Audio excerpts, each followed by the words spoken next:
পরিবর্তন এই সংসারের শাশ্বত নিয়ম। কোনো রাজা নেই যিনি চিরকাল রাজা থাকেন, কোনো ধনী ব্যক্তি নেই যিনি চিরকাল ধনী থাকবেন। এই সংসারে সূর্যের স্থান নেওয়ার জন্য চন্দ্রিমার আগমন ঘটে। কোন স্থান যাকে পতিত বলা হয়েছিল সেখানে মহল তৈরি হয়েছে, কোন স্থান যাকে আজ মলিন বলা হয়েছে কাল সেখানে মন্দিরও স্থাপন হতে পারে। কোনো ঋতু চিরকালের জন্য থাকে না, কখনো সময় চিরকাল একরকম থাকে না।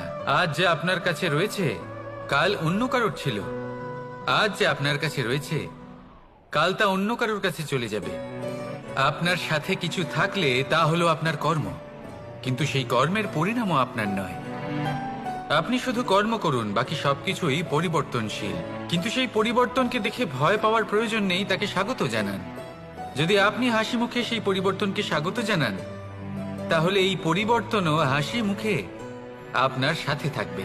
আসুন আমার সাথে ভালোবেসে বলুন, রাধা রাধা।